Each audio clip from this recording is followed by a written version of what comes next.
Science tells us that the experiences we have in the first years of our lives actually affect the physical architecture of the developing brain. This means that brains aren't just born, they're also built over time based on our experiences. Just as a house needs a sturdy foundation to support the walls and roof, a brain needs a good base to support all future development.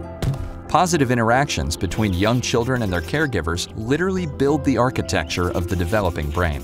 Building a sturdy foundation in the earliest years provides a good base for a lifetime of good mental function and better overall health. So just how is a solid brain foundation built and maintained in a developing child? One way is through what brain experts call serve and return interactions. Imagine a tennis match between a caregiver and a child, but instead of hitting a ball back and forth across the net, various forms of communication pass between the two, from eye contact to touch, from singing to simple games like peekaboo. These interactions, repeated throughout a young person's developing years, are the bricks that build a healthy foundation for all future development. But another kind of childhood experience shapes brain development too, and that's stress.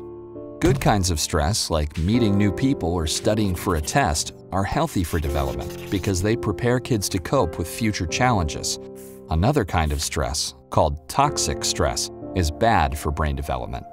If a child is exposed to serious, ongoing hardships like abuse and neglect, and he has no other caregiver in his life to provide support, the basic structures of his developing brain may be damaged. Without a sturdy foundation to properly support future development, he's at risk for a lifetime of health problems, development issues, even addiction. It's possible to fix some of the damage of toxic stress later on, but it's easier, more effective, and less expensive to build solid brain architecture in the first place. One of the things that sturdy brain architecture supports is the development of basic emotional and social skills, an important group of skills which scientists call executive function and self-regulation can be thought of like air traffic control in the child's mental airspace. Think of a young child's brain as the control tower at a busy airport. All those planes landing and taking off and all of the support systems on the ground simultaneously demand the controller's attention to avoid a crash. It's the same with a young child learning to pay attention, plan ahead and remember, and follow lots of rules. Like all of us, kids have to react to things happening in the world around them, while also dealing with worries, temptations, and obligations on their minds. As these demands for attention pile up, air traffic control helps the child regulate the flow of information, prioritize tasks, and above all, find ways to manage stress and avoid mental collisions along the way.